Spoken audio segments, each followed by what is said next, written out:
హర్ష్ కుమార్ గారు ఏంటి ప్రవీణ్ మరణం వెనుక అసలు ఏం జరిగింది? ఎన్నో వీడియోస్ వస్తున్నాయి, ఎన్నో అనుమానాలు వస్తున్నాయి. కొంతమంది ఆ బైక్ ప్రవీణ్ అంటూ ఉన్నారు, మరి కొంతమంది కాదు అంటూ ఉన్నారు. మీరు ఒక పక్క ఇన్వెస్టిగేషన్ చేస్తున్నారు. ఏంటి అసలు ఏం జరిగింది? మీ ఇన్వెస్టిగేషన్ లో ఏం తేలింది? ఇది మీరు మీరు కనపడట్లేదు నాకు. హర్ష్ కుమార్ గారు, నేను మీకు కనపండి జూమ్ కాల్ కాబట్టి. జూమ్ కాల్లో కనబడతారు కదా. హర్ష్ కుమార్ గారు, బహుశా నా ఆడియో ఓకే మాత్రం వినిపిస్తే. నేను రోహిత్ మాట్లాడుతున్నానండి. ఓకే ఓకే చెప్పండి. హర్ష్ కుమార్ గారు, అంటే నాకు ఇన్వెస్టిగేషన్ టీం అంటూ ఏమి ఉండదండి. ఉమ్, ప్రజలే నాకు ఇచ్చే విజ్ఞప్తుల ద్వారా, వాళ్ళు చెప్పే మాటల ద్వారానే నేను రియాక్ట్ అవుతూ ఉంటాను. దాంట్లో వాస్తవం ఎంత ఉందని తెలుసుకునే రియాక్ట్ అవుతాను.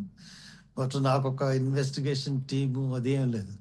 వాస్తవ పరిస్థితులకి పోలీసులు చేస్తున్న ఇన్వెస్టిగేషన్ దగ్గరగా ఉందా, దూరంగా ఉందా, వాస్తవాలను కప్పిపుచ్చేది విధంగా ఉందా, వాళ్ళ యాటిట్యూడ్ ఎలా ఉంది, గవర్నమెంట్ యాటిట్యూడ్ ఎలా ఉంది, ఇవన్నీ బేరీ చేసుకుని నేను మాట్లాడతానండి.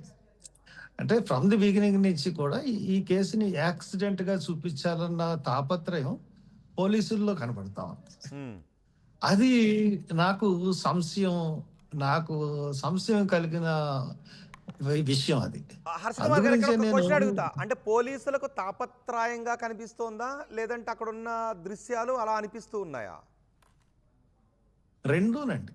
ఇప్పుడు నేను ఫస్ట్ నాకు అసలు ఏమీ తెలియదండి దీని గురించి. ఆయన ఎవరో కూడా తెలియదు నాకు. టు బి ఫ్రాంక్, ఆయన ఎవరో నాకు తెలియదు అసలు. ఉమ్, ఆయన గురించి ఎప్పుడు వినలేదు నేను. ఉమ్, అలాగ వెళ్తూ అక్కడ ఆందోళన చేస్తున్నారు చాలా మంది. గవర్నమెంట్ హాస్పిటల్ దగ్గర రోడ్డు ఆఫ్ చేసి ఆందోళన చేస్తున్నారు మధ్యాహ్నం 1 గంటన్నర ప్రాంతాల్లో. నేను దిగి ఏంటని కనుక్కుంటే ఇలా పాస్టర్ గారిని చంపేశారు అని చెప్పేసి అన్నారు. ఇలాగ యాక్సిడెంట్ అయింది, బండి అక్కడ యాక్సిడెంట్ అయింది, యాక్సిడెంట్ అంటున్నారు కానీ యాక్సిడెంట్ కాదు, అది ఎవరో కొట్టి చంపేశారు, ముఖం నిండా గాయాలు ఉన్నాయి, తల మీద గాయాలు ఉన్నాయి, హెల్మెట్ కూడా ఉంది, అయినా అట్లా ఉన్నాయి అని చెప్పేసి చెప్పారండి. చెప్పిన తర్వాత నేను అయితే సీసీ ఫుటేజ్ ఉన్నదా అండి అని అడిగాను.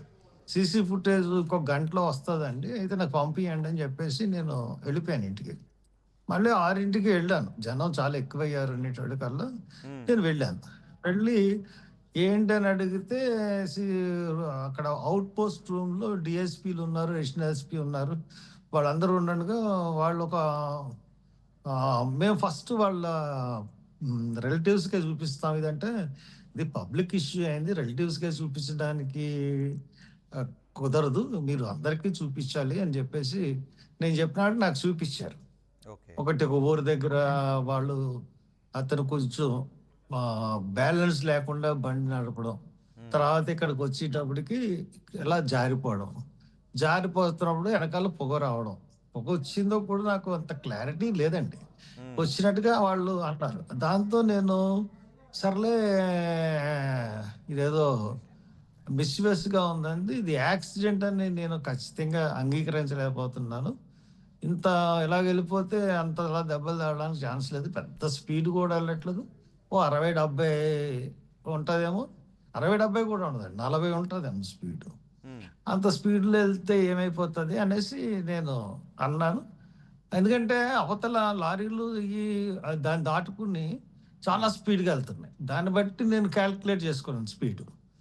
అది ఉమ్, చూసుకుని ఇది యాక్సిడెంట్ లో చనిపోయాడు అనడానికి ఆస్కారం అయితే నాకు కనపడటం లేదు అని చెప్పేసి నేను అదే బయటకు వచ్చి చెప్పాను.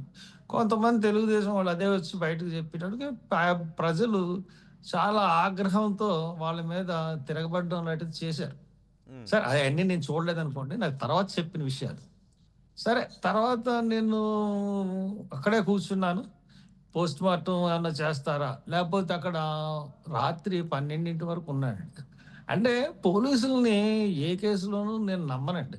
ఉమ్, అంటే జనరల్గా వాళ్ళు వాళ్ళు స్వతహా నిర్ణయాలు తీసుకోరు, గవర్నమెంట్ నుంచి ఏం చెప్తే అది చేస్తూ ఉంటారు. ఈ బాడీని ఇక్కడ అలజడిగా ఉందని చెప్పి తీసుకెళ్ళిపోతారేమో అని చెప్పేసి ఒక భయంతో మేమందరం కూడా నైట్ అక్కడే ఉన్నామండి చాలా మంది. తర్వాత టీమ్‌లు వేసుకొని నేను 12కి నేను వెళ్ళిపోయాను. ఉమ్, మళ్ళీ మార్నింగ్ వచ్చాను. మార్నింగ్ వచ్చేటప్పటికి నిన్న స్ అదే రోజు సాయంత్రం 3:30కి ఆళ్ళ బంధువులు వచ్చిన తర్వాత ఇది రాసారండి. ఎంక్విస్ట్ రాయడం మొదలుపెట్టారండి. తర్వాత మార్నింగ్ నేను 10కి వెళ్ళేటప్పటికి 9:30కి వెళ్ళాను. అప్పటికి ఎంక్విస్ట్ రాస్తున్నారు. మళ్ళీ అక్కడే కూర్చున్నానండి. 1:30 ఈ లోపల అందరూ చాలా మంది వచ్చారు. పాస్టర్లు వచ్చారు, క్రైస్తవ నాయకులు వచ్చారు, ఎమ్మెల్యే వచ్చారు, ఎక్స్ ఎంపీలు వచ్చారు. వీళ్ళందరూ వచ్చినా గానీ వచ్చి మాట్లాడి వెళ్తున్నారు కానీ ఎంక్విస్ట్ పూర్తవ్వలేదండి. నిన్న సాయంత్రం 3:30కి మొదలెట్టిన ఎంక్విస్ట్ నెక్స్ట్ డే 2 వరకు, 2:30 వరకు ఎంక్విస్ట్ పూర్తవ్వలేదు. ఎంక్విస్ట్ పూర్తవ్వకుండా వీళ్ళు ఏంటి ఇంత టాక్టికల్‌గా జాప్యం చేస్తున్నారేంటి ఎంక్విస్ట్‌ని అని అనిపించింది నాకు. ఉమ్, అనిపించిన తర్వాత వీళ్ళు జాప్యం చేసే కొద్దీ అలజడి పెరిగిపోయిందండి. అలజడి పెరిగిపోయి విపరీతమైన జనం రావడం మొదలుపెట్టారు. వీళ్ళు పోస్ట్ మార్టం లోనకి తీసుకెళ్ళి పోస్ట్ మార్టం చేసిన తర్వాత ఆ పోస్ట్ మార్టం నుంచి డాక్టర్లు అలాగే వెళ్ళిపోయారు. బాడీని తీసుకొచ్చి అంబులెన్స్ ఎక్కించి పక్కన దొంగదారి ఏదో ఉంటే దాంట్లోంచి పంపించేయాలి అని చూస్తున్నారని ఒక ఇన్ఫర్మేషన్. అది గాలి ఇన్ఫర్మేషన్ అవ్వచ్చు, నిజ ఇన్ఫర్మేషన్ అవ్వచ్చు, ఇన్ఫర్మేషన్ వచ్చింది. ఇమీడియట్‌గా నేను పోస్ట్ మార్టం రూమ్ దగ్గరికి వెళ్ళాను. వెళ్ళి నేను ఎట్టి పరిస్థితుల్లోనూ ఇప్పుడు 2 రోజుల నుంచి వెయిట్ చేస్తున్నారు పబ్లిక్. వాళ్ళ మధ్యలో నుంచి తీసుకెళ్ళండి. వాళ్ళు అమరరేహాన పడతారు. అది ఉంటది. మీరు జాప్యం చేయడానికి కారణం కూడా అదే. ఏ 2కో మీరు పోస్ట్ మార్టం చేసేస్తే ప్రజలు ఏమైంది పోస్ట్ మార్టంలో అడుగుతారని మీరు ఇట్లా చేస్తున్నారని చెప్పేసి అంటే అక్కడ తక్కువ మంది పోలీసులు ఉన్నారు. ఒక 300, 400 మంది ఉంటారు. జనం 50, 60 వేల మంది జనం వచ్చేసారండి.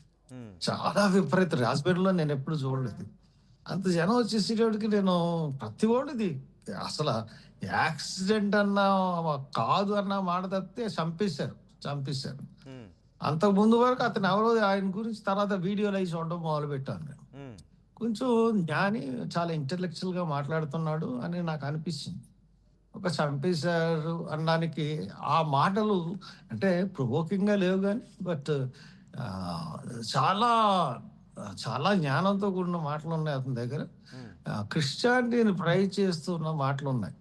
అది స చారిత్రాత్మక ఆధారాలు కూడా ఓకే. ఆయన చూపించారు. ఓకే హర్ష్ కుమార్, ఓకే వాటిలోకి మళ్ళీ వెళ్దాం. ఎందుకంటే ఆయన ఓకే జ్ఞానాన్ని బోధించడంతో పాటు ఇతర మతస్థులకు ముస్లిమ్స్కో లేదంటే హిందువులకో కొంత కోపం ఛాలెంజెస్ వచ్చే కూడా విధంగా ఉన్నాయి. కూడా ఆయన మాట్లాడారు. ఉన్నాయి. ఉన్నాయి. ఉన్నాయి. ఉన్నాయి. ఉన్నాయి. ఉన్నాయి. ఛాలెంజెస్ ఉన్నాయి. కూడా జరిగాయి. నీతో ఓకే ఒప్పుకుంటా. మనం ఓకే వాటి విషయంలో అవును. మనం వెళ్దాం. సో ఇది వెళ్ళొద్దు. మనం ఓకే దాని వాటి మీదకి వెళ్ళొద్దు. ఓకే ఇప్పుడు నేను అది చూసిన తర్వాత నేను అంటే నేను ఫీల్ అయిన విషయం చెప్తున్నా. అంటే చూసిన మీరు తర్వాత కూడా నేను ఇది హత్య అంటానికి అనుమానాలు ఉన్నాయి, ఆధారాలు ఉన్నాయని అంటూ ఉన్నారు. అంటే కొంచెం ఉన్నాయి ఆధారాలు, లేదంటే మీరు ఒక ఎంపీగా కూడా చేశారు కాబట్టి భావోద్వేగమైనటువంటి చెప్తాను. ఆలోచనలతో ఆ, కాదు చెప్తానండి. ఉమ్, అయిన తర్వాత పోస్ట్ మార్టం అయిపోయింది. పోస్ట్ మార్టం అయిపోయిన తర్వాత నేను ఏమైంది రిపోర్ట్ ఏమైందని చెప్పేసి సూపరింటెండెంట్ గారి దగ్గరికి వెళ్ళి అడిగాను. ఉమ్, అప్పుడే ఇవ్వడానికి కుదరదండి. ప్రైమరీ రిపోర్ట్‌కైనా సరే 2, 3 రోజులు పడతది. అసలు ఏం పోస్ట్ మార్టం రిపోర్ట్‌లో ఏముందండి అని చెప్పేసి అడిగినా గానీ 2 డేస్ పడతదండి అని చెప్పేసి అన్నారు. సరే నేనక్కడ డాక్టర్‌లని అది కొంచెం తెలిసినోళ్ళే పోస్ట్ మార్టంకి వెళ్ళినోళ్ళని కొంత నేను మాట్లాడాను. ఎందుకంటే రాజమండ్రిలోనే పుట్టి పెరిగాం కాబట్టి కొంత తెలిసినోళ్ళు అది ఉంటది. నాకు కొంత ఇన్ఫర్మేషన్ ఉంది. ఎవరు ఇన్ఫర్మేషన్ ఇచ్చారన్నది బయటపెట్టడం సబబు కాదు గానీ కొంత ఇన్ఫర్మేషన్ ఉంది. సరే దాన్ని బట్టి దెబ్బలతోనే చనిపోయాడు అతను 100%. సరే అయిపోయిన తర్వాత నేను ఏం చేశానంటే దాన్ని నేను అదే చెప్పాను. ప్రెస్‌కి అదే చెప్పాను. వెళ్ళిపోయిన తర్వాత ఇంకా నైట్ ఇంకేం లేదు. నెక్స్ట్ డే ఒక వాళ్ళు నైటు ఆహ్, మళ్ళీ ఇంకొక సీసీటీవీ ఫుటేజ్ రిలీజ్ చేశారు. దాంట్లో జారిపోతున్నట్టుగా బండి క్లియర్‌గా ఉందండి. ఆ సీసీటీవీ ఫుటేజ్‌లో. అది ఫస్ట్ అది ఇవ్వలేదు. తర్వాత దాంట్లో అది బండి కిందకి దిగుతున్నట్టుగా ఉమ్, ఉంది. సరే అది చూసాను. చూసిన తర్వాత నెక్స్ట్ డే ప్రెస్ మీట్ పెట్టిన తర్వాత వాళ్ళు ప్రెస్ మీట్ ఎలా పెట్టారంటే ఏ ఫుటేజ్ కూడా స్లోగా చూపించలేదు. ఉమ్, ఒక సెకండ్‌కి ఒక ఒక 25 సీన్స్ చూపించారు.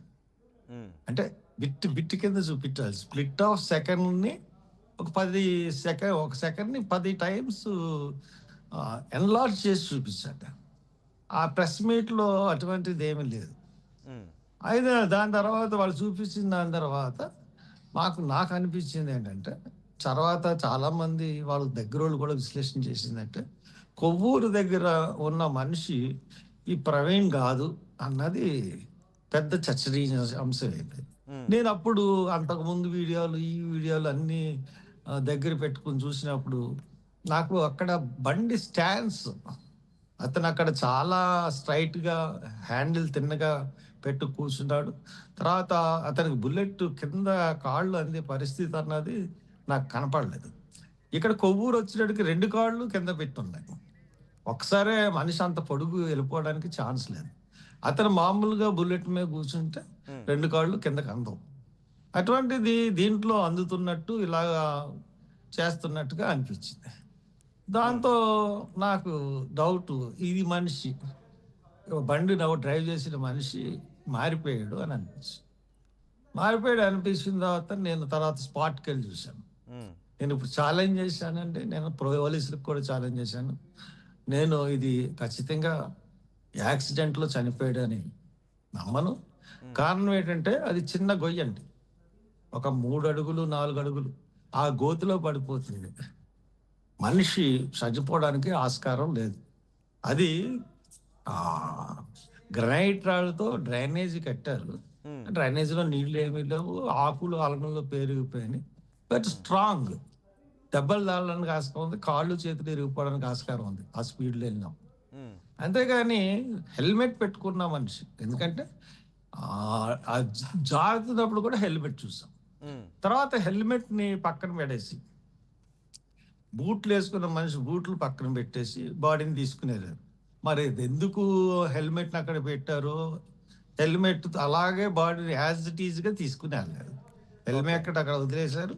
మరి అది ఎందుకు చేశారు? చనిపోయిన బాడీ కాబట్టి ఇప్పుడు ఫస్ట్ ఎయిడ్ చేయడానికి ప్రయత్నించారు, హెల్మెట్ తీసి అనడానికి లేదు. చనిపోయిన బాడీ తీసుకుని వెళ్ళిన తర్వాత మనకి పోస్ట్ మార్టంలోనండి చేసినప్పుడు మనకి తర్వాత ఇంకోటి ఏం చేశారు, అది పోలీసులు రిలీజ్ చేయలేదు కానీ ఎక్కడో మందు కొంటున్నట్టుగా ఒక వీడియో రిలీజ్ చేశారు. దాని మీద చాలా వాదోపవాదాలు జరుగుతూ ఉన్నాయి. ఒకటి ఏంటంటే, పోస్ట్ మార్టంలో మనకి పోస్ట్ మార్టం మొదలెట్టిన మరుక్షణమే మందు తాగితే తెలిసిపోతుందంట. అది ఇమీడియట్ గా చెప్పేస్తారు డాక్టర్స్, ఇతను ఇంటాక్సికేటెడ్ స్టేట్ లో ఉన్నాడు, డ్రైవ్ అని చెప్పేస్తారు యాక్సిడెంట్ అయినట్టే. అది ఖచ్చితంగా చెప్తారు, ఏ యాక్సిడెంట్ అయినా సరే ఫస్ట్ ఇంటాక్సికేటెడ్ లో ఉన్నాడని పోస్ట్ మార్టం మొదలెట్టిన వెంటనే చెప్పేస్తారు. అది ఎక్కడ చెప్పలేదు. అంటే చెప్పలేదంటే అతను తాగి ఉన్నాడు అన్నది నాకు ఆస్కారం లేదు. ఈ ఫుటేజ్ లో అక్కడ తాగుతున్నాడు, ఇక్కడ కొనడం అన్నది అది నిజమైనా నిజం కాకపోయినా మందు కొనుక్కోవడం తప్పే ఉంది, మందు తాగడం కూడా మందు తాగి డ్రైవ్ చేస్తే తప్పు. అవును, మందు కొనడం అనేది తప్పు కాదు. మందు కొని తాగారా లేదా, మందు కొనడం ద్వారా ప్రమాదానికి గురయ్యారా, ఆయన మరణానికి కారణం ఏంటి, ఇవి బయటకు రావాలి. ఆ బైక్ పై ఉన్న వ్యక్తి ప్రవీణ్ నేను కరెక్ట్, అది దాని మీదే నేను వెళ్తున్నాను తప్పితే ఇంకొక దాని మీద నేను వెళ్ళలేదు. అదే స్టాండ్ మీద ఉన్నాను. నేను ఇప్పటికీ పోలీసులు చెప్పింది అంటే, అదే స్పీడ్ లో నేను బండి మీద డ్రైవ్ చేస్తాను, మీరు విలేకరులను తీసుకుని రండి, నేనే హెల్మెట్ పెట్టుకుంటాను, జౌళ్ళు కాళ్ళకి షూ వేసుకుని అదే స్పీడ్లో మీరు అంత స్పీడ్ నిర్ణయిస్తే అదే స్పీడ్లో బుల్లెట్ నేనే నడిపిస్తాను, ఆ గోతులోకి వెళ్తాను, నేను చచ్చిపోతాను లేదు చూద్దాం అని చెప్పి నేనే వాళ్ళకి ఆఫర్ ఇచ్చానండి.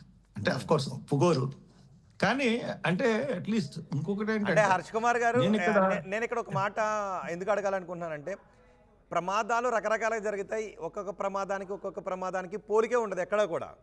ఒకే స్పీడ్తో జరిగిన ప్రమాదాలు వేరుకుంటాయి. ఇక్కడ మనకు తెలియాల్సింది ఏంటి అంటే, దీని చుట్టూ కూడా కొన్ని భావోద్వేగాలు ఉంటాయి. ఒక్కొక్కరు ఒక్కొక్క విధంగా ఆలోచిస్తూ ఉంటుంటారు. సో నిజానికి ఇక్కడ వాస్తవాలు ఏంటి అనేది బయటకు తీయాలి అంటే, ఒకటి పోస్ట్ మార్టం రిపోర్ట్ బయట పెట్టాలి, 2 ఒకటి నేను మిమ్మల్ని ఒక విషయం అడగాలనుకుంటున్నాను. ఆ బైక్ పై ఉన్న వ్యక్తి ప్రవీణా కాదా అనేది తేల్చాల్సింది ప్రవీణ్ని రోజు చూసే వాళ్ళ కుటుంబ సభ్యులు, రోజు చూసే సన్నిహితులు. సో మీరు ప్రవీణ్ కాదు అని అనుమానాన్ని వ్యక్తం చేశారు. చాలామందికి అవే డౌట్లు వచ్చాయి. నిజానికి మొదటి రోజు వీడియో చేసినప్పుడు నేను కూడా అవే కొన్ని డౌట్లు, బైక్ నిలువుగా ప్రవీణ్ మీద ఎలా పడింది అనే ఒక డౌట్ని నేను అడిగాను. ఎందుకంటే మనకు 360 డిగ్రీస్ వాస్తవాలు తెలియాలి కాబట్టి.